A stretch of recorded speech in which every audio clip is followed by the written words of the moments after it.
Mandy Yarkich from Creative Matters, and you're listening to Creative Matters on Air, where I have conversations with new and established artists from around New Zealand. I love to listen to artists' stories and learn about their creative process, and maybe you do too, which is why I've made this podcast, to inspire, inform and educate. I hope you can take away something positive and encouraging from each of these amazing stories to help you on your own creative journey. Kia ora and welcome to Creative Matters. This week I was lucky enough to meet Shane Hansen. Shane is an artist, a designer of graphics, furniture and fashion, a loving husband and doting dad to 2 boys. Born in New Zealand in the 1970s, he is of Māori, Chinese, Danish and Scottish descent. Shane is the benefactor of a life lived long and well in Aotearoa. This country is in his blood, in his heart and in his art. Shane's creations spring from the characters, creatures, moods, memories and moments lying deep within the country he calls home. His artistic world is one of bold colours, modern Māori motifs, optimism and clarity inspired by his multicultural heritage and an admiration for pop art, strong graphics and a profound appreciation of the landscapes that surround him. Shane speaks generously and with honesty about how he manages his mental health through his art and the way he lives, his varied design and art-making practice, his passion for giving back, and yes, his stint on New Zealand TV as the host of Design Junkies. It made my morning meeting Shane today, and I'm sure you'll find his story really inspiring. You can see images of his work on our blog, creativematters.co.nz, and on his website, shanehansen.co.nz. I hope you enjoy the podcast as much as I did. Calling Shane in Tutakaka. Okay, morena Shane. Kia ora. How are you? Yeah, pai ana ho. I'm great. Yeah. Awesome, lovely to see you, and no mai haere mai to Creative Matters. Oh, tēnā koe. So it's really great to see you via Zoom, and I've often followed your work actually, and Creative Matters. We have used your beautiful paintings as inspiration in some of our workshops. So to meet you is really exciting. Thank you so much. Oh, same with me. It's nice to. I've been following you on Instagram and looking at the cool projects you do. So, ngā mihi ki a koe for having me and wanting to have a kōrero about what I do and stuff. It's nice. So thank you. Thank you. So Shane, to start with, could you please talk to us about your whakapapa and where you were born and something about your childhood? Cool. Ko Tainui te waka, ko taupiri, ko parongi a nā maunga tupuna, ko waipā te awa, ko te papa orotu te marae, ko Ngaati Mahanga hauru e te hapu, ko waikatoto iwi. Te puaki a hou I mana reiwa e tāmaki makaurau ke te tonga, e noho ana hou I nainei e te tukaka, ko Shane Hansen tōka wingawa. So I've got my Māori whakapapa, which is something that I'm starting to learn a lot more about. And then I've got Chinese whakapapa, and then I've got Danish whakapapa, and then I've got Scottish and English whakapapa. So all of those are sort of something that I'm learning bits and pieces about generally through actually doing my art. Things have come out of the woodwork and people have made connections with me, and then I've worked out certain things about some of my tupuna and where they may have been and what they may have done. So it's been quite a cool thing to do, to just get an understanding of who I am and where I come from. I grew up in Manarewa in South Auckland, and that was I appreciate being there. My mum and dad. So my dad is Pākehā. He's the Danish, Scottish heritage and English heritage. And my mama, she's Chinese, Māori and Scottish, and they grew up in Pukekohe, and they got together there and then moved to Manarewa and then had us 4 kids, and that's where I spent most of my life until I was about 21, and that's the first time I kind of took off and and left the whare and went further south and started my working career. But I've always been surrounded by art. My father, when one of his first jobs was actually as a commercial artist. This was way back when everything was done by hand. So he was really encouraging of us kids sort of being creative and drawing and doing things like that. And he only did it for a little while though, because back then it wasn't really something that paid that well. And so he was in a situation where he had a young whānau, and so he heard about a job going at a textile factory on the ground floor where he was going to be paid more than working as a commercial artist. So he kind of left and did that and spent 25 years working in a factory floor, watching fabric come off a machine. Wow. So I think, he was encouraged as a child, told by his mātua that, you guys, as long as you've got a good job and you can support your family, that's better than trying to go off and do something else, because that was the time. So I think, unfortunately for him, he left behind that creative stuff and went off and did a job that was, I've struggled with that over the years of thinking, well, he was really, really creative, but I wish that he'd kind of picked that up again, but then I can see why he didn't. Yeah. Coming from my own experiences of not being, of having to be creative, that I feel like he's missed an opportunity to be, truly happy and truly doing what would have made him feel complete. Yeah, it's such a shame, isn't it? And he didn't come back to it later. Well, he used to do one thing that was really good is he kind of really encouraged us in his own way to pursue things like that. So he would always be drawing. He'd draw cars, do these amazing drawings of cars for me and sit down and do those things with us. He'd draw us a birthday card every birthday. And so that was being surrounded by that, me wanting to be like that. I would spend a lot of time doing that.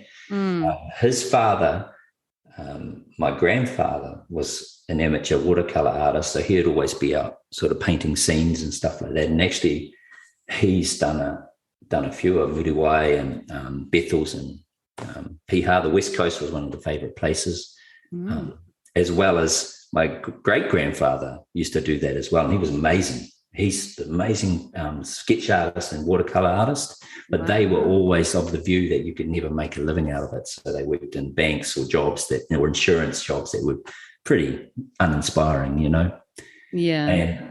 And I think that's why my dad was a bit more like encouraging of us just doing stuff that we wanted to do, And it is amazing that their sort of legacy and their creativity has, carried on through the generations. Yeah, and that's one thing that I spent a lot of my time doing. Yeah, as a young one, like I look at my boys now, and I hate to say it, but that whole gaming world and the devices and stuff is like, I think a lot of the parents like me, we were all just like, what the hell is going on? And I'm sure my parents were like that too when other things came along, but it's like they don't spend time doing much stuff physically or interacting or doing things like that anymore. It's all this other stuff. It's really different, isn't it? It is quite scary for our generation to see. Yeah.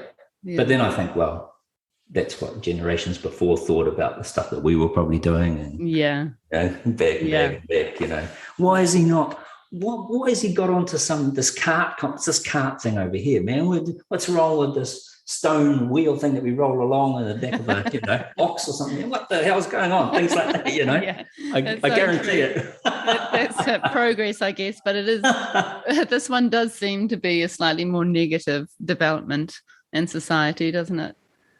I think so, but then perhaps that's humans just evolving into what the world's becoming. I try to look at it positively, they're going to be spending a lot of their time indoors in the next 10 years because the environment's not going to be very good outside. So maybe humans are adapting to spend their life in a room where they can communicate through devices and food comes to the door and by drone. And it's like, don't worry about what's going on out there. Yeah, that's another way of looking at it. Oh, yeah, it's very strange. Anyway, so going back to your creativity as a child, Shane, did you get into art in a big way at high school? It was so when I was going through primary school and intermediate, I think those were the best years for me with art in school. I have an example which I share with a lot of tamariki when I go and talk to them. Is just like when I was about 7 years old, we had a teacher there that was really into Māori culture and Māori studies, and so she would often teach us things like tukutuku panels or kuwhaiwhai, and then we did this project where we actually did some whakairo, and they'd give us a bit of particle board, and then we had to carve a tiki. And I'd forgotten all about that. So about maybe 10 years ago, mum and dad were shifting home, and she said, I found your carving you did back in primary school. And I said, oh, and she pulled it out, and it was just all, it's a bit sort of falling away on the sides and all that. But it was a really cool example. Like, oh, wow, cool, I'll take that. Because when I first started as an artist, which was probably near 12 years ago now, I started with the pop tiki, this really bright sort of pop art tiki that I was doing on wood. And it was like, I don't know, maybe subconsciously that's what, from that point back there, I was back at that point again, but it was a different take on that. Yeah. So totally. I take it in to show the kids and go, this is what I was doing when I was your age. And it's so funny because I tell them the story and then I go, and this is what I did when I started as an artist. So can you see the similarities? But that spark was lit back then within it, and then that's what I'm doing now. It's taken a few years to get there, but Yeah, and that's so good. That's such a great story to tell younger children. Oh, it is, and I see them kind of that I don't know, that connects the dots a bit. Or you see their eyes light up and far out, So anyway, that was something that I would do when I wasn't at school. And then when I got to high school was a bit more conformist. So when I was at school, it was the school C kind of thing, and you had to put a portfolio together and that kind of thing. And so art wasn't such a. While I still enjoyed doing it in my own thing, like my own time, it wasn't a big driver at school. I started actually when I was in Form 2, which is probably year 7, year 8 now. Yeah. I started drawing comics, and I sold some of them to mates. To sort of be about my mates and these adventures we'd get up to. And Dad would photocopy them off for me, and I'd do coloured versions sometimes and sell those off. And then when I got to high school, I started sort of thinking, what else can I do? Because I wasn't, it's sort of a way to earn money, as I got into sort of 6th and 7th form. And they used to have these army bags that you could buy from Army Surplus. That was a big kind of place, like the canvas sort of army bags. And so I started painting on those, but doing sort of advertising things. I'd look, and Dad had all these road and track magazines and Camel advertising for cigarettes, and they used to do these cool drawings of a camel. So I started sort of replicating some of those and then selling them to people at school. And that sort of, I think we're starting to get that sort of thing going. Yeah. So, wow, I can use this creative side of myself to make some pocket money. Yeah, how cool. Got into 7th form, and I was sort of like, I wasn't particularly interested in anything academic. I hadn't been actually through my whole schooling years, but I kind of had to do it. And I got there and I thought, what are the subjects I can pick that would allow me to be creative? And one of them, which is the last one I picked, was sewing. And that kind of, I started really getting into that. Wow. And one of the reasons I started doing that too is when you get to be, my son seems to have started earlier, but when you get to be, when I was 15, 16, how I looked was a bit more important. The clothes and all that kind of stuff. Yeah. The shoes, the hair. And so I couldn't really afford any of the expensive label stuff. So I started making my own. That's amazing. Things. I mean, that's really unusual for a young teenage guy, isn't it? Well, I'd always been into the branding and stuff. I developed my own brands when I was an intermediate and created my own surf label things and would stick them on clothing. And so it was sort of like just an extra evolution of that. And so my mum, actually, she was an out worker. So she's amazing seamstress. She used to make us all our little clothes when we were kids because it was more the thing you did back then, but also clothes were expensive to buy. So, and that was in the days when fabric wasn't as expensive. Yeah, but I had these cool. I've got these cool photos of when I was probably 3 years old, wearing this green corduroy suit, man, and then double denim was a thing, and so that was something that I'd watch Mum do that stuff. She did some outwork in our teen years just to earn some extra money. And so she had the industrial machines. My dad worked at the textile factory, so he would bring offcuts home. And so I just started playing around once I got onto that sewing class and creating, making T-shirts, pants, playing around with printing on them. I'd just make my own stencils and print my brand on it and started really buzzing on that. And then I'd sell it to friends or come up with these cool designs and take photos of my mates in it and all that kind of stuff. So that's sort of got an idea going on my head that maybe I want to get into fashion design. And that opened the door to doing that. So that was the first official job I did, was as a fashion designer. Oh, that's amazing. How incredible. Yeah. And that was, incredibly entrepreneurial of you, really, wasn't it? Well, I suppose I think it was more through the fact, as I worked out over the years, is that I just didn't really want to work with anybody. Yeah, I didn't like being told what to do, so I was like, I wanted to do my own thing, and how can I do my own thing and make a living out of it? And so, and also because I just wanted to make stuff that I would wear and be proud to wear and was different. There's that sense of wanting to be unique and an individual. And I think I've always had that. I've never really followed the crowd. It's sort of quite unsettling for me. I like to do what I want to do. And that has its pros and cons, Yeah. Did you actually go to study fashion design? I at the time it was AUT. Actually, it was ATI back then. Yeah. Technology Institution or whatever, and they had an 18-week course in pattern making and garment assembly. And I thought, oh, well, if I learn, because I taught myself how to sort of make the basics and draw up a basic pattern, but I thought I better go and get it a little bit more grounding. And so I did pick the shortest course that I could, and I was fortunate because I got in because someone else pulled out, so otherwise I wouldn't have got in. So I went and did that and sort of learned what I wanted to learn. I've always been a person that kind of I'm not put off by something I don't know. I'll always like to find out how something's done so I can do it.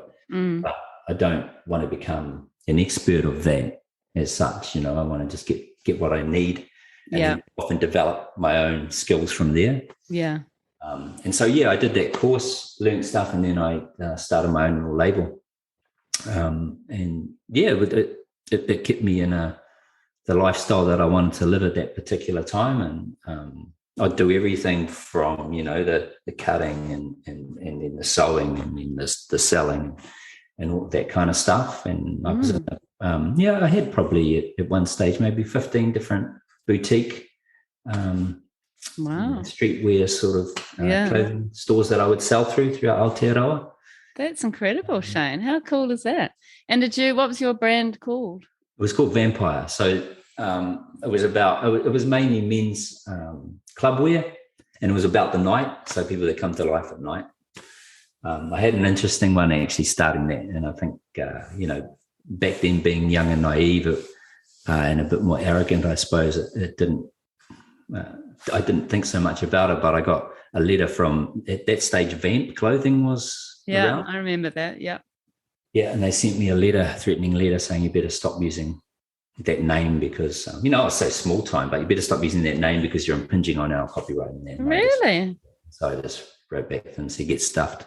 It's totally different. Vampires are blood-sucking, creature of the night, and your thing is a thing, and it's women's wear and mine's men's wear. So, and they just left me alone. So really, yeah, I think if I'd taken it any further in terms of growing the brand to a bigger level, then it might have there might have been an issue. But oh my goodness, how interesting!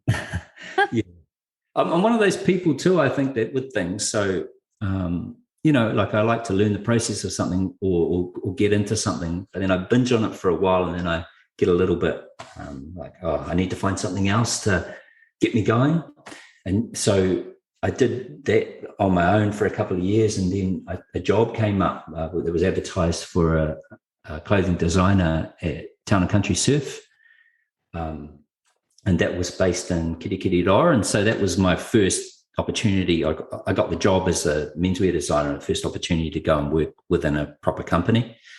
And that was a really good experience because it taught me how the business worked and how production worked and how factories worked and all that kind of stuff. And what I learned from that is it doesn't work for me. Is that right? Well, the thing is that like the boss was really cool, really great guy, and I respect him a lot. And the industry was pretty cool back then, but 5% of your job is creative, and then the rest of it's a lot of just working things out, a lot of logistics, and a lot of, if a retailer says they don't like something, then you have to change it because they don't like it to make it sellable. Yeah. And that's something that all the day-to-day sort of mundane stuff was something that just got to me. And so after a year and a half of doing that, I kind of thought, no, man, I'm going back to my own thing. And so I went back to Tāmaki and started my own thing again. Did that for another 5 or 6 years. And I changed the formula a little bit because I was flatting in Kingsland, and I like to, at that age, I like to go out quite a lot. So what I'd do is I would come up with a range, and these would be, maybe jackets or shirts, and I'd get them cut at that. I'd go and get them contract cut, get them back, spend maybe 30 hours up, getting them all sewn and sorted, no sleep, get it done, get out to the shops, and then I could get back to life of just hanging out or going out and partying and stuff. I did that for a few incredible. Years. Wow, that's so good. And you're actually still sewing your work at that point. Did you ever actually get somebody to help you with the sewing? I did at times, not with the designs, but at times I got other people to help sew. But generally, I think I just like to be able to control what I was doing, and I had really so one thing that I kind of did, which I thought was maybe ahead of its time, then, was limited edition.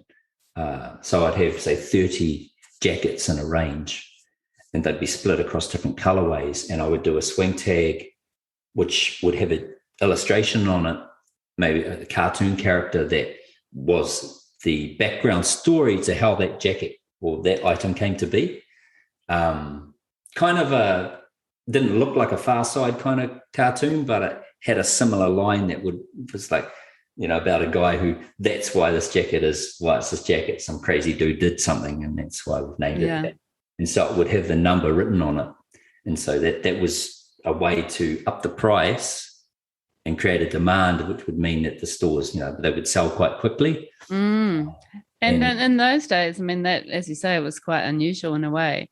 What were the stores who were selling your work at that time? Marvel, who used to be in Ponsonby Road. I don't know if you remember them. Yeah, I do. And then there were a couple down High Street, and then there was Plume in Dunedin. Some in Wellington, I can't remember, but they were sort of the upper end of the boutique streetwear kind of thing at that stage. And there weren't so many players in the market too, which was quite good, Yeah, so there weren't too many people doing that kind of thing. So it allowed me to sort of make enough money to kind of continue the existence that I had. Yeah. Do you remember the brand Strangely Normal? Oh, yeah, those guys. Yeah, I know. Yeah, those guys who started out at Cook Street Market and Hobson Street, and then now they're down. Well, they were down at just off High Street somewhere down there.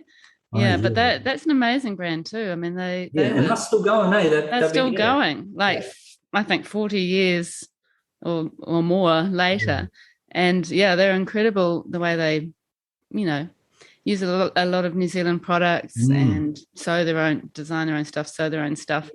And back then it was so much easier to get materials. Now far out. Because of how everything changed. There's not a lot of places you go. Well, I don't know, but it doesn't seem to be as much accessibility in Aotearoa to purchase those fabrics. Mm. So and I would use stuff. Sometimes I'd go into an emporium and go through all of their ends of fabrics things and be using things that probably weren't supposed to be used in clothing. Yeah, which is so good. And I guess now too, it's much more acceptable to use, recycled fabrics or, go into an op shop and chop up a skirt and, that kind of thing in those days was pretty unheard of, wasn't it? But that was just a driver for me just to be creative, I think every opportunity or every work opportunity that I've done previous to being an artist was me just wanting to be an artist, but it took me sort of a while of working to actually get to a point where that changed because I always thought, what's a job that I can be creative in and find the job that would allow me to do that? But I was never satisfied because it wasn't actually what I wanted to do. Yeah. It's always caught up in all the other back ends, the business stuff. That's right. Yeah, that becomes a big part of it. So how did you get from there to becoming a full-time artist? Well, after, once again, I kind of did that for 5-6 years, my own thing. And then there was a job came up for international menswear design at Canterbury International, Canterbury, the sportswear brand. And so I thought, might be a long shot, but I'll have a go at it. And I put together a CV and I did all these drawings. And because I think I have, I had the ability to do some really cool illustrations, and I can think of these really cool ideas. I'd done probably maybe 100 different sketches of sportswear, and and so when I went down to the interview, I think that's kind of what sold me to them. Yeah. And so I went and did that job, and at the time, Canterbury was looking to change their style because I've been doing the same thing for so many years that they just wanted to change the way that their stuff looked. So I may have been seen as someone that might be able to do that. They wanted to compete because when Canterbury started, they didn't have all the other competition like Adidas and Nike and all that. So they sort of wanted to try and compete well with those guys. Mm. So I went and lived in Ōtautahi for maybe 3 years. And I just sort of recently started a relationship with my now rangatira, so my wife, and we've been basically started our relationship living together in Christchurch. And that was cool because that was sort of a real test of working within a bigger corporate environment, but also working on a relationship. Away from influences of whānau and friends. And I think it tested us a bit at times, but in general, I think it brought us closer together and has made us, we're sort of 20 years together now. So, well, there you go. Yeah, man. And it worked. Well done. And it's funny. So anyway, it was funny going in there because, it was within the design department, there might have been 20 people working there, and this is the machinists and your pattern makers and some other designers. And I think there were 2 males. There was me and another guy, and then he left after a bit. So I was the only guy within the department, which I kind of actually, I'm really, I think I'm more on the feminine side than the masculine side anyway. So I kind of like that energy. And I had a great time with a lot of the staff within the design thing. But once you stepped outside of that, it was a very masculine big rugby and very masculine sort of office space. Yeah. Which wasn't. That's interesting, isn't it? It's quite a interesting juxtaposition, I guess. Yeah. The creators and then the rugby, the rugby wearers. Yeah. I mean, it was a good experience, but I think I worked out from that. It was once again that thing of like we put a range together and I had done these kind of quite, I thought really up to date, but maybe they're a bit too cutting edge for some of the retailers, because you'd sell your range out to the retailers. And a lot of the retailers were in a sort of older age bracket that had owned the stores for years, and they go, "What are you doing?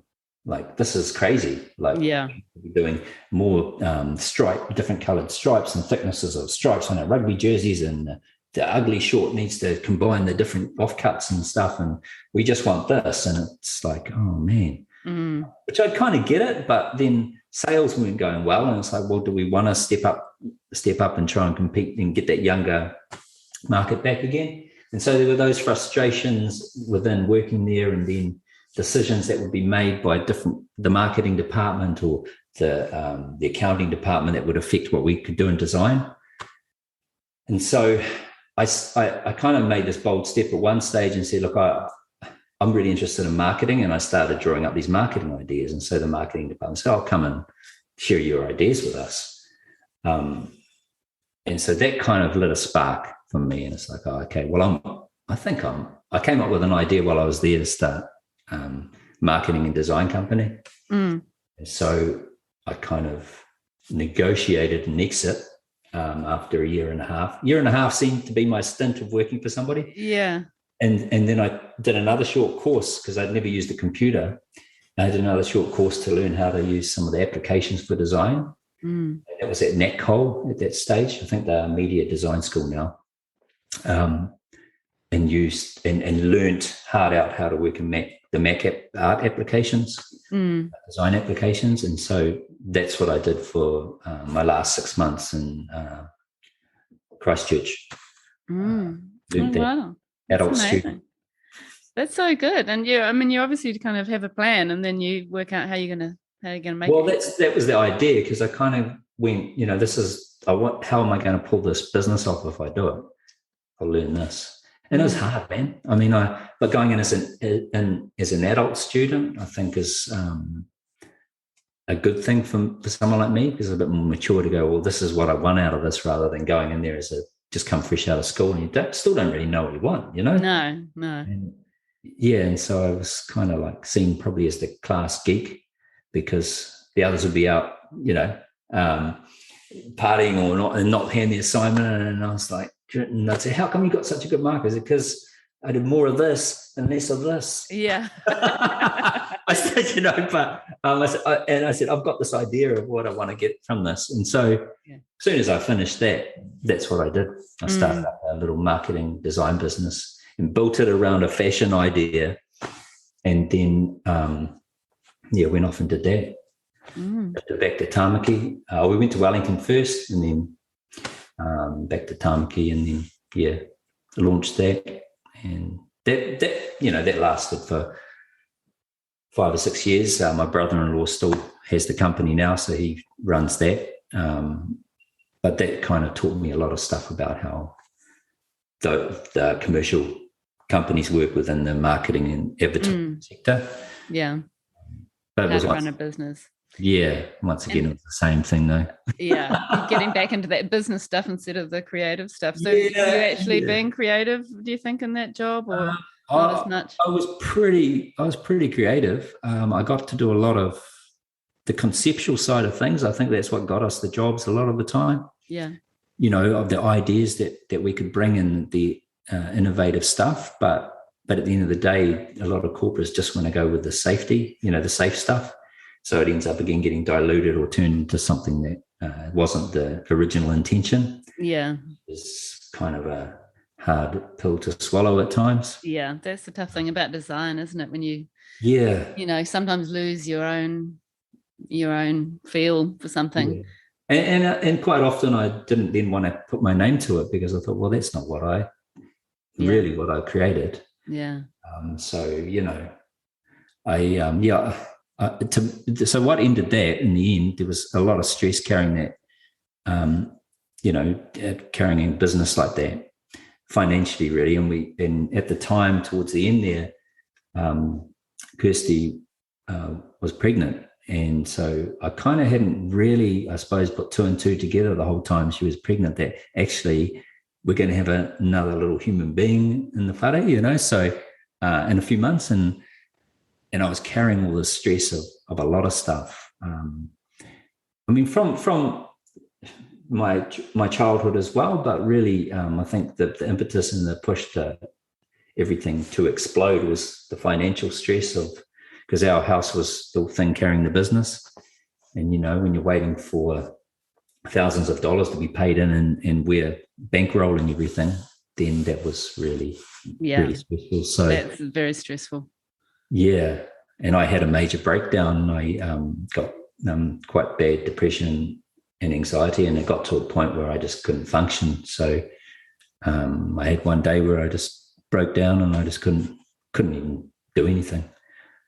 And at that point, we as a whānau decided, Kirsty said, you just can't work anymore at the moment. And so I took the time off and spent time with Nico, because I think the hardest thing for me was once I saw him when he was born, it's like far out, he's there, and I can't not be there for him, and I can't be in this headspace, and I can't feel the way that I feel because I didn't want to be around anymore. And so I look at that moment in my life as being the best thing that could have ever happened, because it set me on a track to what I'm doing now.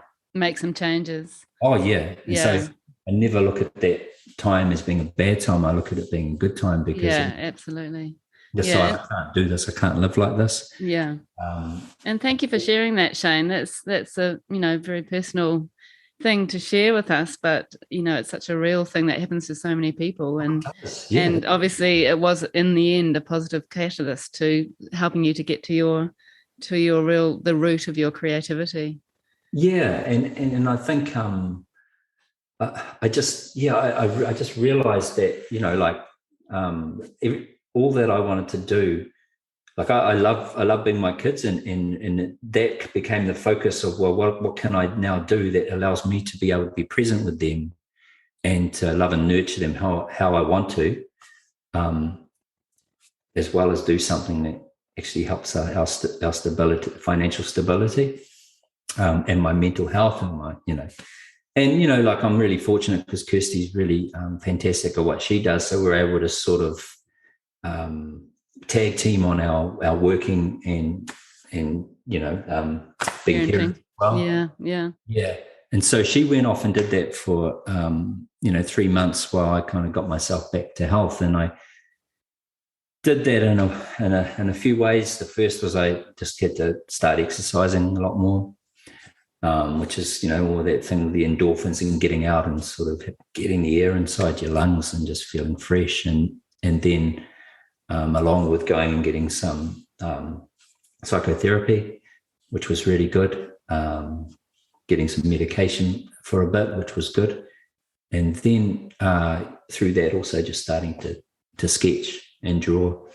And I needed to draw things that were positive things, and so from that came this realization. I did this piece to sort of acknowledge thanking those that stepped in to help us through that process, and it was called whānau, and it was just these interlinking spirals and shapes that kind of with the kupu, the word inside the artwork.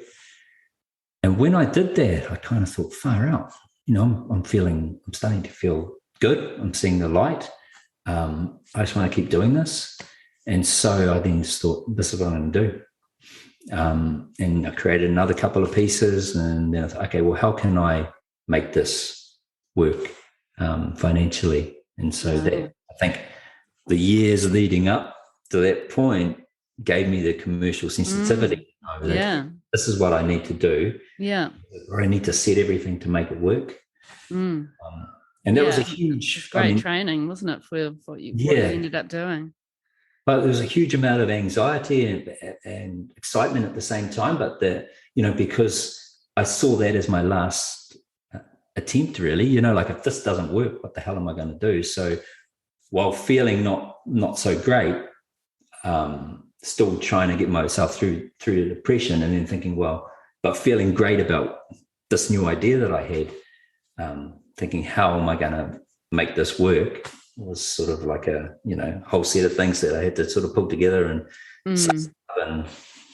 get out And were you feeling at that time that you needed to, make it into a serious career and you were going to become a full-time artist and make enough money to feel like you were contributing to the whānau, or were you kind of just thinking, I just need to sort of start creating?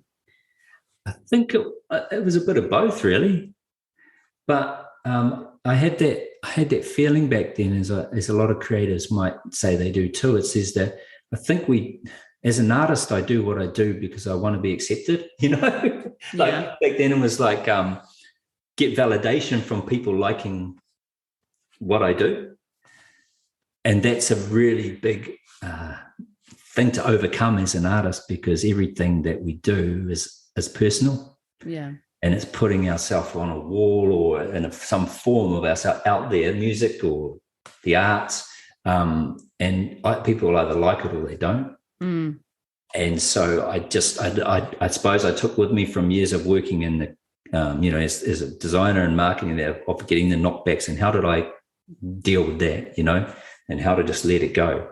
And so I had to be quite bold and big at times to just go, okay, well, that's just that. I just got to keep going. But fortunately, I think because I had all that experience, I was able to really hit the ground running, and at that time, once again, it was an opportune moment where a lot of the Aotearoa, mahi toi, that work kind of wasn't really there's so much of it now. Whereas back then it was kind of in its infancy of artists like myself stepping into the realm. Mm. You had your higher end ones, but you didn't really have many in the sort of the mainstream. Yeah, that's true. Design store sort of area. Yeah. And was that sort of 12 years ago, did you say? Yeah, maybe 12, 13 years ago. Mm. The first space I went into was the Poi Room in Newmarket. And because I'd sort of gone past and I'd seen some other artists' work, some people that I knew their work in there. And, oh, wow, I think I can do that, And so I went in there quite nervous, and then Melanie was like, blown away and really kind. And she said, yeah, we'll show your work. So that kind That's great. Cycled with my spirits. And yeah. And what was that at that time, Shane? Was it painting on I did some screen prints of, because I'd had, the history of fashion design, so I knew about screen printing. And so I went and went into some work with Artwright, which would do a lot of the screen printing for top-end artists, proper archival screen prints. And so I printed whānau and aroha on plywood and got those mounted professionally, and then took those in. And I think that was the difference as well. There wasn't any stuff on plywood. No. Screen print. So it was something that people could purchase and then hang straight on their wall. Mm. It was different. And those just sold really quickly. I did a small edition of each of those. And from that point going in there that day, I contacted some other spaces around Aotearoa. So Gallery De Novo and Dunedin were another really good one. They said, yeah, we'll take some stuff. And it sort of just steamrolled from there. And within a week, I think I may have had about 10, 12 spaces. Wow. So then it was like, okay, we're now got to get all the stuff out to them. Mm. And then, as soon as it got out, it was like they were calling me within a couple of days, and we've sold them. Do you have any more you can send us? And so it was like, wow. How amazing. Yeah. Do you think that you knew what was wanted, or could you see a sort of a gap in the market, or were you really just creating from your heart, stuff that... I think it was both. I think it's always been both. And that's where the lines for me, commercial versus, I don't know what you call it, pure or whatever art, it's just blurred for me, because I've always done stuff that has a commercial side, bent to it. And that's just probably from years of, even as a kid, creating my own little labels and things like that. Mm. And so I think I've always had that I've fostered and it's evolved. And so it seems like it's just a part of me. And I've always been able to pick something, perhaps a trend at the beginning, but pick something that I can uniquely market as my own, because I think as an artist, an important thing is to really have your own flavor and uniqueness, because that's what that becomes your signature. And know that's yours. They can walk into a room and say, "Oh, that's Shane's work," you know. Yeah, and you definitely can see that with your work, can't you?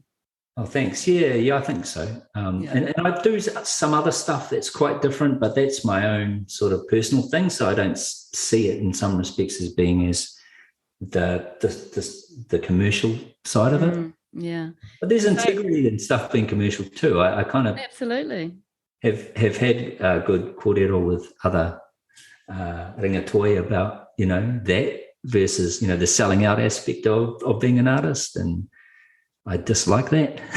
Yeah. I just like people saying it's selling out, because it's like, well, if you want to be on the bones of your ass and just create work for the sake of creating work, don't knock other people that are actually making a living out of it. Yeah, we want the same thing. It's just our journey and our pathway to doing that is different, you know. That's right. Yeah. And you're still creating work that means something to you. It's not like you're selling out in that respect. No, that's right. I mean, my work's authentic and I stand behind what I do, and there's always a message in there. It might be pleasing to look at, and that's cool. That's intentional. I like, as I said earlier, my mental health was really bad, and I found that if I surround myself too much with things that are dark, I go down, man. I did this piece, so I've had this, we built the studio probably 3 years ago. And at that point, before we shifted in to it, before it was completed, we had an upheaval of a year, you know, for us. Like, we had a couple of suicides, and one was a really close one. And I had a health scare, and then one of my siblings is really had a really bad time health-wise with cancer.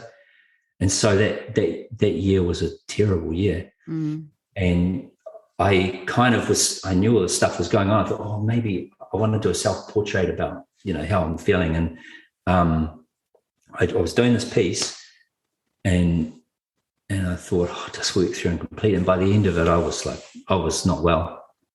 And it had taken me, you know, back down into a not a very good place. And so I kind of know that I can't do that kind of work. I need to be surrounded by, like, even when we purchase artwork, it's artwork that's actually got bright or something. Makes you feel good, yeah. Lift my mood, you know? Yeah. Like, I don't know if you're the same, but at this time of year, when we get the grayness all the time, that just makes me feel horrible. Yeah. I don't actually suffer from that, but so many of my friends do. It's a real thing, isn't it? Yeah. And so now that that's a trigger for me. And so I really have to make a big effort to get out and exercise, and to just try and do stuff that makes me feel good. Yeah. And music's a big part of that too. Like, there's something that, and like being an artist, and this is just maybe a little bit off track, but I think it's about the senses. Everything's about what's going on and about feeling good. And so I'm kind of like to think I'm open to all sorts of things creatively. I've come from doing all the clothing and then move into the art and do whatever takes my fancy. But music is another thing that I kind of go, well, I'm going to write a song and I'm going to play music. I wouldn't say I'm great at it, but it kind of comes from, works in synergy with my artworks. Comes from within and makes you feel good. Or if I'm painting a piece, and my artworks are all about this sort of rhythm of nature, rhythm of energy. All the lines interconnect, and it kind of, when I'm doing it, sometimes music sort of happens, and so then I'll take time out and just play on the guitar and make up something, and I think that helps inspire more stuff and all that. So. That's very cool. Yeah, that's awesome. Stuff that makes me feel good. Yeah. And it's all, there's a sort of synergy between all of that, you know, and helps you to create, I guess, long term. Yeah. Keeps you going. Yeah. And so for people who don't know your work, Shane, how would you describe your paintings? It's a tricky question. I suppose it's contemporary Māori / Pākehā / Chinese. Working on New Zealand flora and fauna. experiences I've had with my culture and my surroundings. My dad was big on the environment when we were kids, so he would take us, on these big hikoi. Like this one time when I probably would have been 9, and we were camping in the Coromandel, and this was with one of my uncles, and it was, they said to us, they were in the, those really nice short denim shorts you used to be able to wear back in the sort of the 80s. Yeah. And so, they said one afternoon, you kids want to go for a walk, man? So, yeah, we'll go for a walk. And there was like me, my sister, and a cousin. And so we end up doing the moiho. I don't know if you know, but that's the highest point in the Coromandel. Bare feet, T-shirt, shorts, no water. It's like a big hike, man. Wow. And we get to the top, and it's like, well, the clouds come over and it's pouring with rain. And we didn't get back till it was dark. And Dad got in such, a whole lot of trouble from Mum, because of course, she thought, they're going off for an hour walk, and that he used to do that all the time. And as I wouldn't do that with my boys, by the way, because it's so irresponsible. But back then, these are things I remember fondly. Yeah. We'd go on epic things, but during those walks too, he would talk about the trees or the birds and things like that, and we were encouraged a lot to listen and to look and think and observe things. And so that's why I think a lot of them are the manu are in my pieces. Yeah. There's also the connection back to my Chinese whakapapa. My grandfather used to do these really cool birds. When he'd draw them for us, he'd get the Indian ink and he'd dip the brush in, kind of like the Chinese characters, but he'd do these really simple black sketches of birds.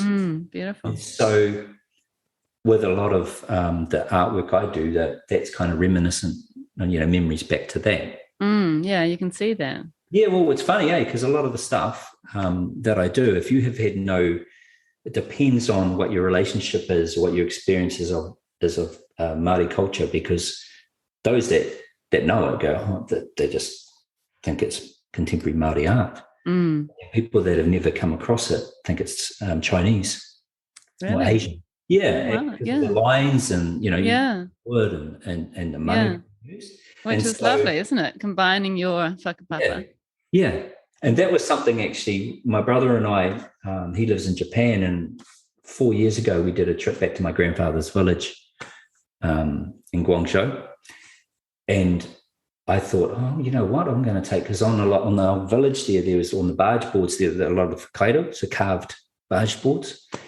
And some of the motifs were very similar to Māori motifs. And so I brought those back and incorporated them in those ideas within some of the paintings to frame the paintings, so that there's actually a connection to my Chinese heritage as well. Wow, that would be beautiful. I love that idea. Yeah, and you can really see that in your work. I mean, your work is line is a big part of it, I guess, isn't it? And colour, yeah. Yeah. Well, it's also about taking something that's quite flat and graphic, but because I mostly paint on wood, you get this depth created just because it's sitting on top of the grain. And a lot of the time, the paints have a certain transparency that the grain will come through. And over time, the wood goldens up as it's exposed to the light, and it enhances the piece. It richens up. The colours get a bit more vibrant. Beautiful. And I like people to look within the work to see the different elements that are in there as well, because the entirety of it's made up of all these little components. Yeah. And why do you think you like to paint on wood instead of canvas?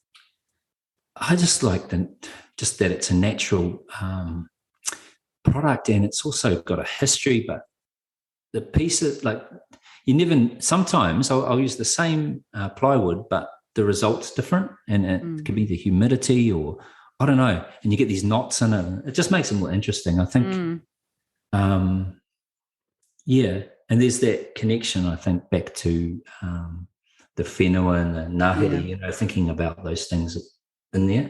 It just feels a bit more natural in the flow with the work as well. And how can you tell us about your process, Shane? How you come up with an idea, how you kind of develop the ideas into the painting? Yeah, well, ideas, I think they happen all the time, and it can be just as simple as the smell of something inspires an idea, or the way that the wind's blowing the tree. I don't know. It's weird, Like I was doing these when I first started using Facebook. I was doing these things, moments of inspiration, and there was an example one day where I was going to take Nico to school, and I opened the front door, and stuck to the door was those kind of flying.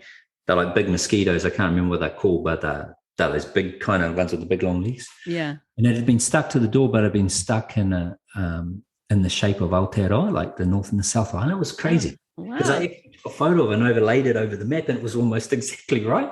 Amazing. And so those kinds of things, when you open your eyes and your ears and your senses to these things, ideas spring from that.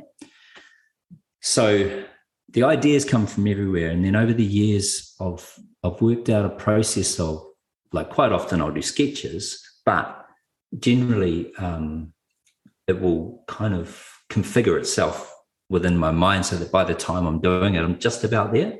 It might take a few conceptual sketches to get the balance right, and then I work on doing the final one. And the reason I kind of developed that was, years ago, someone said, when you get an idea, write it down.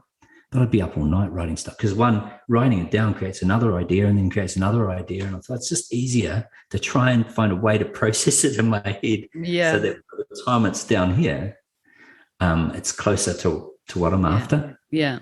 And then, so I go from that process to then now learning this is where learning the graphics programs came in quite handy, because when I'm doing the screen prints and stuff, I'm able to then scan it in, redraw it using a mouse and tools, and then turn it into the files that are needed to create, the screens. Yeah. Whereas back in the day, I'd use French curves, or I'd, draw it by hand, and that would be hours and hours of, work, and they're never perfect because you can't easily change it or whatever.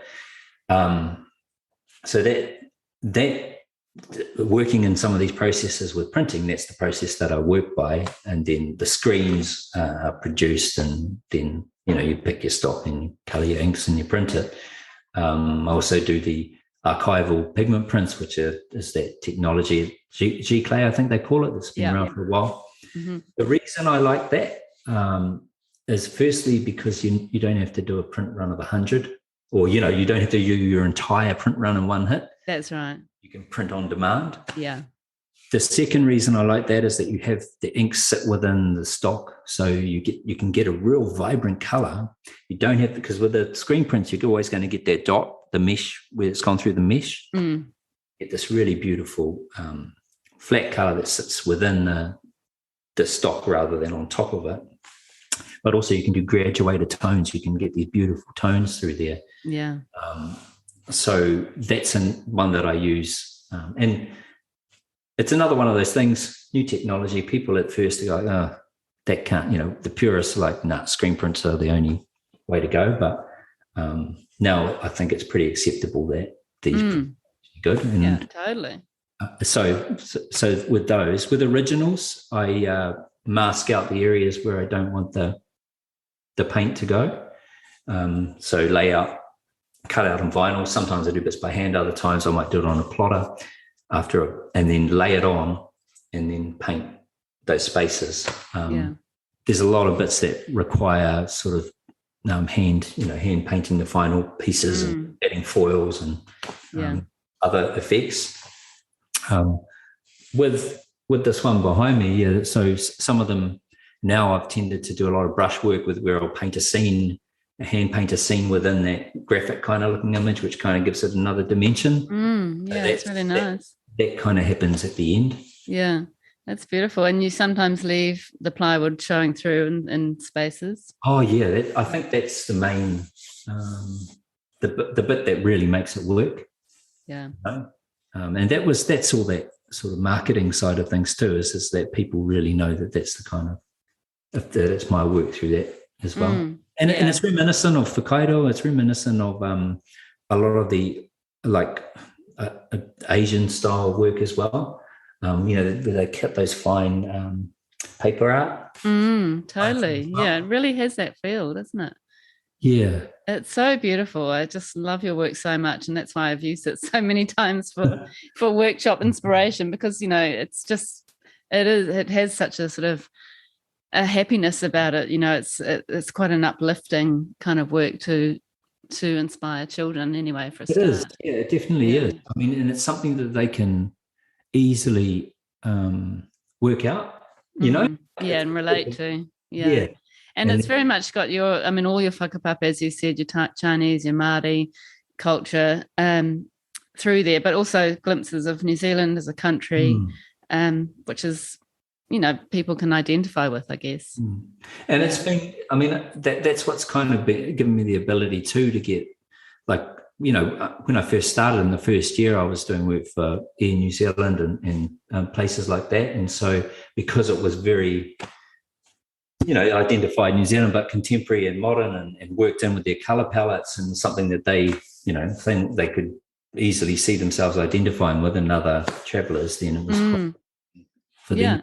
And you've done lots of you've been commissioned quite a few times by different companies, haven't you, over the time that you've been an artist? So there was there was the Rugby World Cup in 2011 where you were selected to create Māori designs, which ended up being licensed for the international market, and also for the New Zealand Rio Olympic team. You were doing it with them, and also I see that you were commissioned by Shepherd Cycles to create a bike for Prince George, which sounds interesting. Yeah. But you've obviously, been found by New Zealand companies who, as you say, connect with your work and can see how that can connect with their audience. Yeah. How have you found that kind of work? It's been a bit of some of it's just serendipity, I think, but I also, like, for example, a lot of the Air New Zealand stuff came through previous relationships with them. And when they found out I was an artist, they kind of, can you do this for us or whatever? Because I think there's something liberating about, like, when I crossed over from the world of design, being called a designer, to calling myself an artist. Like, at first it felt a little bit uncomfortable because then you're taking on this, I'm so great, I'm an artist kind. This was my own thinking, right? Yeah. Because so many people say that, and then a lot of people go, your work's crap, man, but anyone can be an artist, in my opinion. You just, but it's a hard one to actually label. For me, it was hard to label myself as that. Yeah. But doing that was like a revelation, because there was this respect that came that as a designer, everyone thinks they're a designer to some extent. And so if you do a project for someone, they're can you shift that to there and that to there? And, no, you don't do that with your accountant or your lawyer, do you? Well, some people might, but you're not going there and say, that's right again, you just prove those that amount. Yeah, that's so true. And so good analogy. Well, and so as a designer, you end up being this person that the other person's telling you how they think something should look, even though you're the professional that's been asked to do that. That's right. When you're an artist, they just go, give us what you got, really, and that's been, in more cases than not, the way it works out with that stuff. And so, it's liberating. We love it. There's been moments where it's been a little bit thing, but when I can go in and sort of present, I think the really important part was being able to be convincing in my presentation and be able to say, this is why I've done this and this is what it's about. But generally, as an artist, I get engaged because they know my work anyway, and they go, we know you'll do this, so do this. Yeah. That's so great. That's an awesome position to be in, isn't it? It is nice. It has moments of anxiety because someone will say, look, we just want something a bit like this, but we know you'll do something that we're like. And someone's like, wow, And I had this client, this was awesome, but also quite scary. I had someone contact me from, I think it was Austria or Switzerland or Sweden. And he said, we saw your work when we're in Aotearoa, we're about to leave, and we saw it, and I wonder if you do commissions. And then I looked up on your website. Yes, you do. Can you do us a piece to remember our holiday we had? And I said, cool, yeah, I'll do that. And I said, any kind of particular theme you're thinking? He goes, maybe something with a couple of Kia in it or blah, blah, blah. And he goes, but if your art leads you elsewhere, you just do that. I was going, oh, God, because it was like 20 grand or something like that. Wow. And I was going, okay, well, so I think what I'll do is I'll stick to what our discussion, because then I know, Yeah. But even that moment, like it got shipped over to Sweden, and it's still nerve-wracking thinking, that because I get them to pay before anything leaves, which is, the standard practice, I suppose. And then, so knowing that he's paid for something and opening, going, I don't like this, is a little. That can be stressful. So, and I would say 99% of the time it's all good. Yeah, commissions can be tricky though, can't they? Yeah. Oh, that's a whole other podcast as well. I suppose I haven't, like in terms of commercial ones for corporates, I haven't done a lot since living up here in Tutukaka, and that's okay. Like some of them are good at times, but it can be quite hard because it does put a lot of pressure on, the feeling of pressure, which I'm not so good at these days. Yeah. It's suited by my own kind of thing. Exactly. Yeah, and it's great that you've identified that and you're sort of working within that. That's smart. Yeah. And maybe taking yourself out of the big city has been helpful. Yeah. Definitely. I felt privileged to be involved in those things. Like I did some cool projects with BMW, and that was nice because we had, a new BMW quite often. And getting around the country, showcasing my work through that kind of marketplace. And they were really cool. But I think living in Tāmaki in a city, there's always that pressure with things happening, like galleries doing this and events going on and being seen out there. And so there's a group of artists that I kind of got to know a bit, and we went a couple of years ago. I was involved with the bowel cancer because I've been involved with some of the bowel cancer fundraisers for probably maybe 5 years now. And this one was they were doing some undies, pairs of undies that we kind of did designs on. And so it was meeting up with some of those artists that were also involved in that project. And just being in the room with the energy of these they're still living in cities, these artists, I kind of was just starting to get myself like feeling a bit wired because they're saying, what are you doing? And we're doing this and doing that and stuff. So I was like, I can't wait to get back to Tutukaka and I'll go paddleboarding tomorrow. And just to be able to kind of know that wasn't my life anymore, but to feel that feeling starting, maybe I'm not doing enough sort of feeling. Yeah. I was going, this is, I love the life I have now.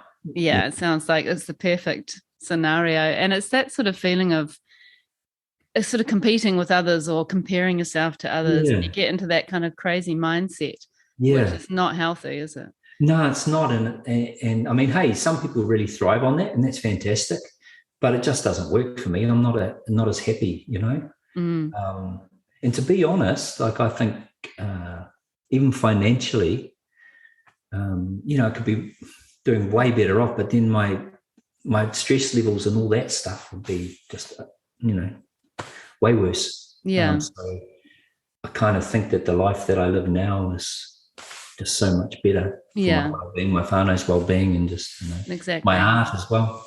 That's right. Yeah, it's so important though, isn't it, to get everything kind of lined up in a way that feels right for you, getting that right balance. Yeah, because that's what it's about, right? I mean, I sort of say I've chosen to be an artist, but it's also something that I need to do. I don't feel, I now know I can't do anything else because I won't feel good. And sometimes I think, and this isn't by any means meant to be patronizing, but I think that I look at people that can go and do a job that I couldn't do. I admire them for that because they can do it and it doesn't seem to affect, worry them. Yeah. And then outside of that, they do things that they enjoy. But I've just never been a person that can do that. I have to do this. Otherwise, I'm just not good. Yeah. And isn't it great that you found the thing that lights you up? Yeah, it is. And I'm glad that I've found it now rather than later. Yeah. But in some ways, it would have been good to have started earlier as well. But then again, Yeah. I wouldn't have had the experiences I had to be able to do. That's right. And the learning, what you've learned through those processes has informed what you're doing now and how you're living your life, I guess. Yeah. And so what does an average day look like for you, Shane? Kind of like this. Cruising in front of a microphone. Yeah, well, I actually, the last 2 years I've been studying Te Reo Māori. So that's something I think that I've, really struggled with my Māori heritage my whole life. And my artwork's been a way of connecting to that.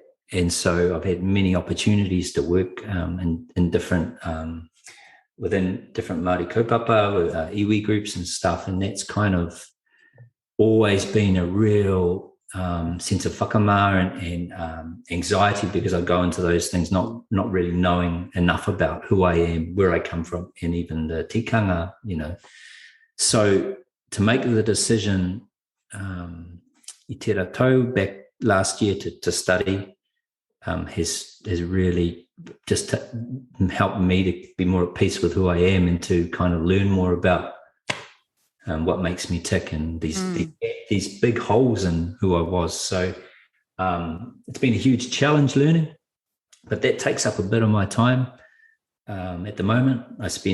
I'm not a good student. I think the academic side of things are learning those things, particularly reo, like the kupu, the writing, the kōrero, all that stuff is so intense that I probably spend 15 to 20 hours a week doing that. Wow. It was 30 hours at one stage, but I think that was pretty hard. And so that's quite a bit of my week now. And then I fit art in around that.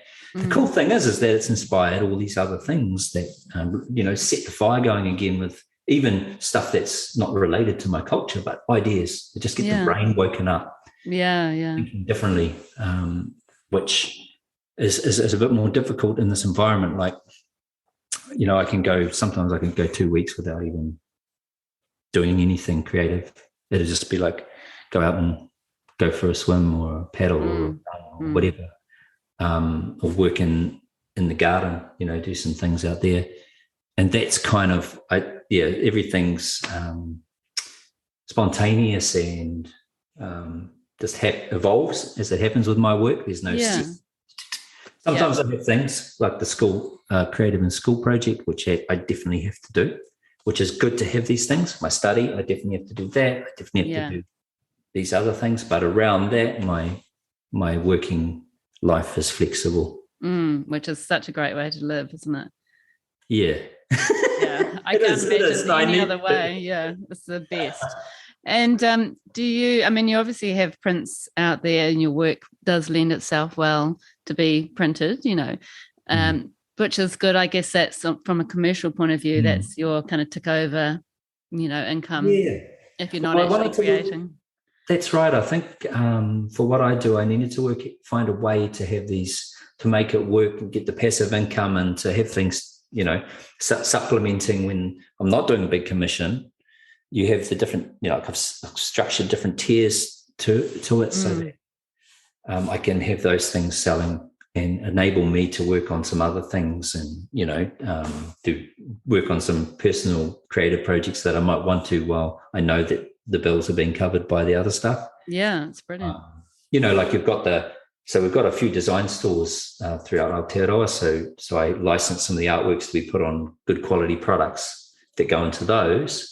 And then the next step up is the print works, which are in some galleries, but a lot of it sells online or, privately, so people that may aspire to a print who can't afford that at that particular point might buy a skate deck, and then the person that buys the print, well, they might not want to spend thousands on an original, which is fine. I can accept that. And, I'd be the same. And so they'll buy the print instead of the original, and then people that want the original, they might buy one that's already I've just painted because I want to paint it, or they'll commission something. So it kind of has these different tiers. Levels. Yeah, which is good. It makes it, some of your work accessible for people, which is nice. Yeah, and then it's crossing over into other things as well. That's cool. Like it keeps it interesting, but also has other opportunities for sales, like sculptural work, stuff that can go outside, or lights and things like that. Yeah, so let's talk about those other parts of your practice. So you've got your painting, obviously, and your screen printing, but you've also done the pop tiki, which is using neon lights, and you've done larger sculptural works, which were in New Zealand, Sculpture on Shore, which is made of cotton steel, and lots of other things. So can you talk about the other part of your practice? Yeah, well, that's kind of stemmed from when I was a kid of just trying everything, and so I like to just try whatever. If I get an idea for something, then I'll go ahead and I need to get it out of my head and I need to get it done in order to sort of move on. So I'll go ahead and work out how it can be done. And then if I don't know how to do it on my own, I'll find people that are interested in doing it and that can help me achieve what I want to achieve. I get a basic understanding of what's required, say, is in terms of welding the steel and what product to use and how it's all done.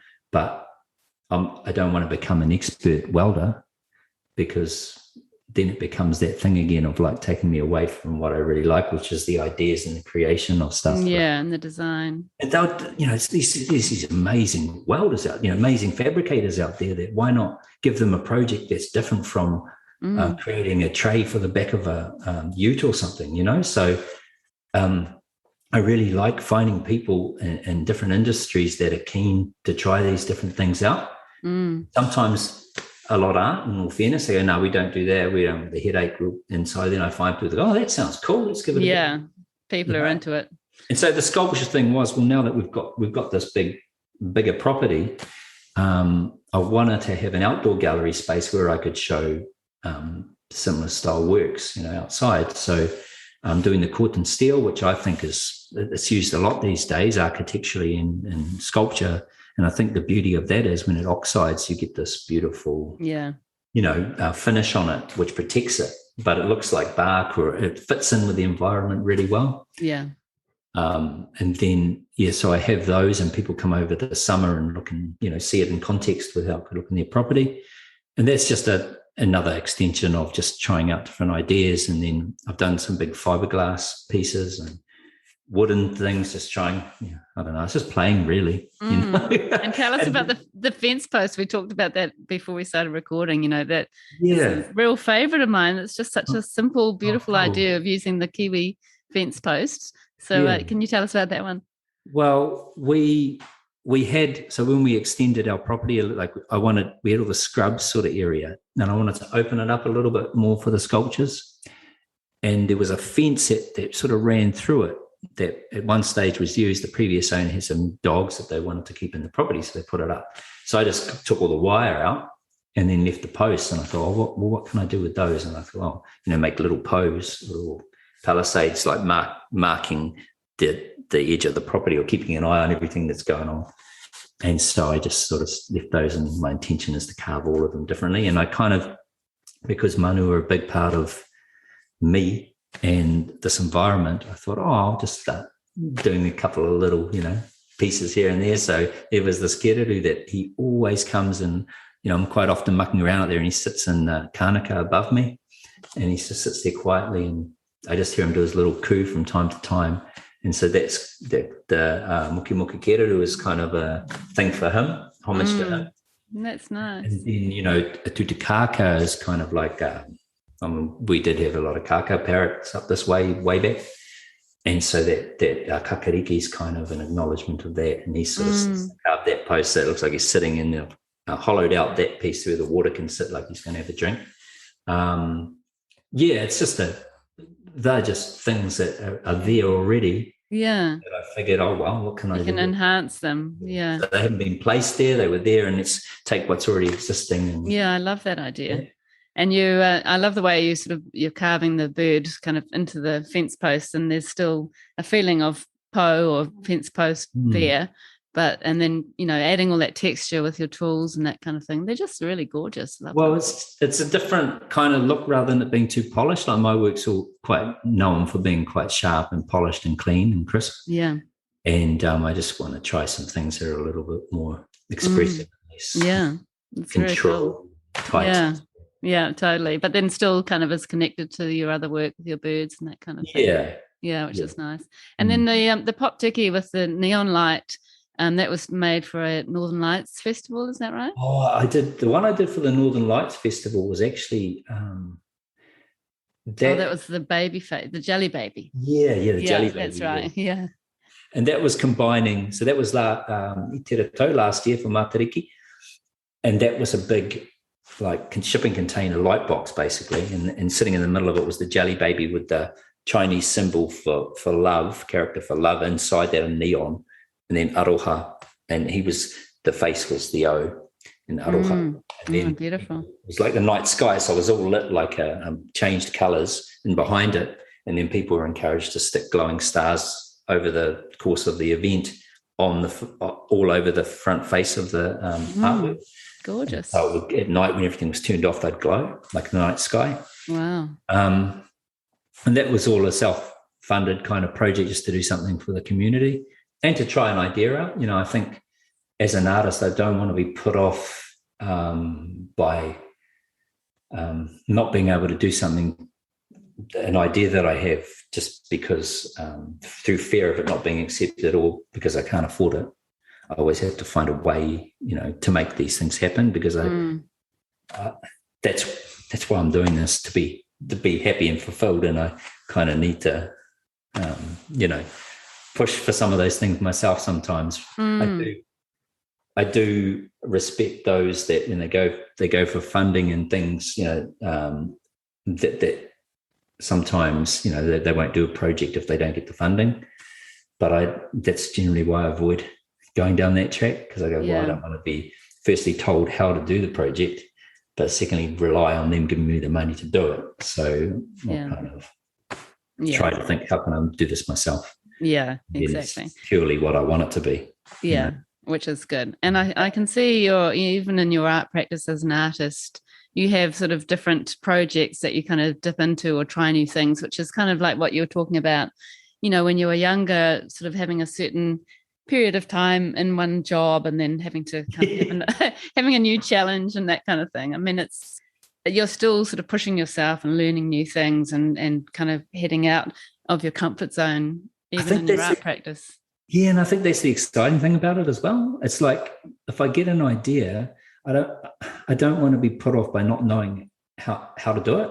Yeah. I don't want to be restricted by that. It's just try it, find out how you can do it, because then it kind of that R&D and that learning is exciting. It's also scary and terrifying at times, and worrying about, oh man, this is costing a lot. But then I need to know that I've tried it, because if I don't try it, it's always going to be sitting there eating away at me, Yeah. And I really want to acknowledge Kirsty in this, because there's some stuff I've done, and she's like, I can tell she's probably going, oh man, do you really think this is a good idea? But she lets me go ahead and do it. That's good. Perfect partner. She knows that that's what I get, a lot of happiness from. That's right. Yeah. So she's like, well, she's really trusting. We've got this big sculpture out there, big ruru paw that has been done in cotton and steel, and there was an intention in that going to show, but it never has, and it's just sitting there. There's a few pieces like that, and she made a comment a year ago about it. She said, "You think, wasn't it going to be for a show?" And I said, "Yeah." Yeah, it was one. But then it's gracing your garden and looking amazing. Yeah, nice. Yeah. Do you find that yourself? Like, sometimes I'll create a piece and then it has to sit with me for a while before I'm ready for it to leave. Oh yeah. Yeah, definitely. I mean, I think everything I make, I just end up so attached to it. Yeah. It's really hard to let it go, isn't it? It's really strange. Yeah. I mean, we've got a garden at Muriwai, which we're kind of, we've been working on for years, and my husband was a boat builder and is very handy at making stuff out of all sorts of materials. So we're just sort of building our little sculptural collection, and a lot of it's stuff that he's made. Like I did a painting on a aluminium mold for a what do you call it? A fin for a yacht. Oh, yeah. So he made the mold out of aluminium, and then he made carbon fiber stuff around that mold. But then I use the mold, Wow. and it's a bit like a Poe as well. Really, it's Cool. quite high. It stands in the garden. But yeah, now that I've started that, I'm on a mission to just keep making or collecting interesting sculptures for the garden. Yeah, love Yeah. it. Yeah, no, and that's what I mean. It kind of becomes something that it feels like one of your little babies, or you start spotting things after doing something like that. You will see other things and go, "Oh man, I'll just sometimes it's stuff people have thrown away. You know, why do you want that? Because yeah, idea. Yeah. You're an ideas man. So good. And Shane, I just have to ask you about your claim to fame, being a New Zealand TV star, and so you're hosting, or you're hosting with somebody else, I think, aren't you, on Design Junkies? I did that. I was the solo host for that, but we had two other judges that would judge the project. Oh, right. Yeah. Yeah, when they were completed. That kind of came out of the blue. I thought it was a hoax email, to be honest. Really? When I got sent that. Yeah. I used to do drama when I was, back in primary. I like performing to a degree, and I think one of the reasons that I've been able to be, quite successful with what I've done is because I'm able to present it well. And I think that that's a really, while it was really hard for me, and it has been really hard for me to do it, I think it's been a really important part of being able to build a profile and to just get people to buy into what I do. Yeah. And to see that it's coming from an authentic, real place rather than being contrived. So that opportunity, I think I've done a few YouTube videos on some of the other things I've been involved in. And one of the people from Warner Brothers NZ kind of got in touch and said, "Oh, look, yeah, we've got this show that we want to do. Would you be interested in being a part of it?" And so we emailed back to her and said, "Oh, yeah, it sounds," because I made this decision when I became an artist and was well again, was that if an opportunity came up and it sort of gets you a bit excited, take it and then work out whatever else after that. Yeah. Don't be put off by the or what if this happens, what if that happens, or blah, blah, because that can all be worked out. Yeah. But the initial feeling that I get from something, if it feels exciting, then sort of go, yep, that sounds like it'll work. And so this was like after I kind of established that it wasn't a hoax. Oh, yeah, sure. Yeah, I'd be quite keen to be. What's the part? I thought it might be just a guy that comes on and says, "Oh, wow, that's cool." But, she said, "Oh, we want you to be the presenter." And I said, "What? You don't know." Wow. And so anyway, I said, "Well, I've got a show coming up in Tamaki. Do you want to come and, you can hear me talk and I'll have a kōrero with you one-on-one." And so she came, she said, "You'll be great." And so it sort of went from there. How amazing. Yeah, and it was a really good experience, another way to be creative. But I think, that 15 minutes of fame was something that I can kind of look back on and go, I managed to do that, and I'm proud of the fact that I did. Yeah. It gave me so much respect for people that work in that industry. Yeah. Across the board, the crew, the work that they put into all of those things, and it's not that glamorous, man. It's really hard work, isn't it? And that went into 3 series, didn't it? Was it 3 or 2? I think it might have only been 2. 2 series. And it did rate well. It did really good, but I think it just wasn't where TVNZ wanted to put their thing. And can you still on islands with stuff, people in there? Oh God! don't get started on that stuff. Oh, I saw another one that's called Jungle something. Oh my God! Those kinds of things, I mean, I was actually, because the people that came on, amazing, talented people. Yeah. And there was so much more scope to take that kind of idea of that show a lot further. I mean, in the second season, we were able to bring in a little bit more Māori culture, and bring in some of the arts, from there. And I was thinking we could have gone another step further into that. Yeah. If we did another season, but that might come back. You never know. Well, yeah, it might. Yeah. And so what was the actual purpose? What was the actual brief? How did that show work? You had people coming on making things. Yeah, and they had to basically take already used items, stuff from refuge centres or found items, and then create artworks based on it. We'd have a different kaupapa each show that they had to come up with. That's something around that. Yeah. And they had the weekend to basically do it. But, you realise the skill and the talent of them, because they would be stopped all the time when you're filming something. I mean, it's not like the whole weekend. It's like stop, start, and many hours in between just setting things up. So they did remarkably well to achieve what they did. And I just like the process of how people think. Yeah.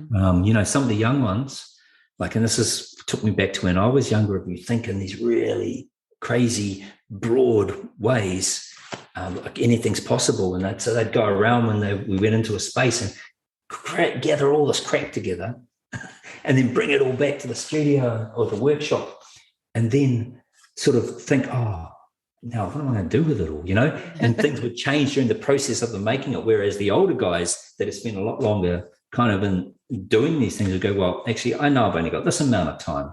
I'm not going to dick around getting 3 million things. I'll just get 4 things, because they'd already kind of worked out, well, this is what I need to do to make that table. These are the materials, and this is basically what I'm doing. So they generally had a much clearer idea at the beginning and turned something out to a professional standard at the end with time to spare. The younger ones, with all their vibrancy and all their ideas, and would quite often struggle to get something that would stand up at the end. That wouldn't be what they originally thought of. And I love that kind of that's that ballsiness that you've got to have, totally. I reckon. Yeah, and that sort of joyful naivety of just, I can do it. Yeah. But as I've gotten older, I've learned how to refine things so that I'm not doing that as often. It's good to go and do that sometimes, but you got to work within some sort of boundary sometimes. Yeah, pull it in now and then. Yeah. Yeah, but that sounds like a perfect. Sorry. Not to stifle that creativity. I think that's the thing too that I love. Yeah. But as a presenter too, I felt at times that I would really find it hard not to try and, because I'd have ideas when I'd see stuff and I'd be going, it'd just be awesome just to do this. Yeah, that's what I was thinking there. Feed that idea. Yeah. Maybe if you did this, it would, And were you actually allowed to kind of be involved with any of those decisions? Not particularly. Not really. I could go in and say, you think that's a good idea the way that you're doing that. But, as those shows are structured and the formats and stuff, they have a certain particular thing that they want to have said. But it does seem really suited to, your background and the way you even work yourself with design. I felt stoked that I got asked to do it. I thought, far out, that's great. And I look at what I do as a real privilege, and I feel fortunate every time someone wants to spend money on a piece of my work. I always acknowledge that. I never take it for granted, because they allow me to continue doing what I love doing every day, and not everyone is able to do that. And so I do really take what I do as a privilege and good fortune, really. And both Kirsty and I give a lot of stuff to the community in which we work, so that it in turn being able to make money out of what I love and being able to sometimes contribute to things just to help in that way is an important part of it as well. Yeah, that's really beautiful. It's very special that you can give back in that way and, pay it forward kind of thing as well.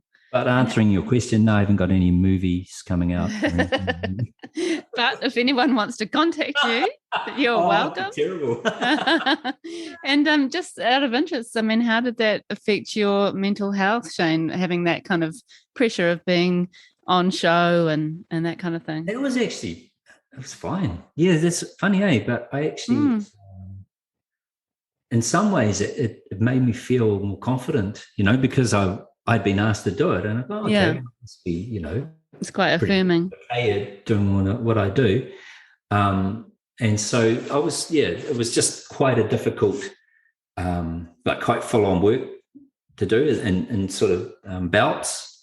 And so, you know, that was one thing that I really had to work around, because Kirst had to schedule everything, because I'd be in Tamaki, go down and do that show. So, but, you know, I think it was good because it was a new challenge for that particular time, and helped inspire me as well. I'd see what those people were doing, and they'd give me ideas elsewhere. So, but I couldn't do it as a full-time job. It'd just be, you know, I'm not cut out for that. But nice to have that little sort of episode in your life, which was something a little bit different. And then knowing that you could come back to your studio in Tutukaka and get back into it. It was good. Not many people get opportunities like that, so I'm glad I did that. I think doing the arts opened so many doors for me to do things that I would never have done before. So, you know, that's cool. Yeah, it's very cool. And just finishing off, I guess, Shane, what would you say is in the future for you? What can you see is coming up? Things just come out of the blue. So at this particular point, there's not really anything, you know, like that I can. It's just carrying on as normal, and just enjoying, getting myself through the winter, really, coming out the other end to the summer, which is the time that I really love. Yeah. But I've intentionally at the moment, my focus is on finishing that mural project that I'm working on, and then it's kind of like just getting back to enjoying, you know, doing what I do. And it's brilliant. And the whole rest of your life to be creating. Well, and I'm sure, and all those different things that you do is so inspirational, really. Thank you. Shane, thank you. It's been really, really lovely to meet you. We've had quite a long chat today, but I'm sure our listeners will really enjoy it. There's lots of very cool stuff that we've touched on. And thank you again for your rawness and your honesty, talking about mental health, which I think will be very good for our listeners. And thank you very, very much for being on the show. No, thanks for having me. It's been lovely to have the kōrero, and as I really enjoy talking with other creatives, because I think there's a lot of things that we share in common. And so ngā mihi nui ki a koe, and thanks so much. And I look forward to listening to some of the other ones you do, because they're really cool and inspiring. So thanks. Thank you, Shane.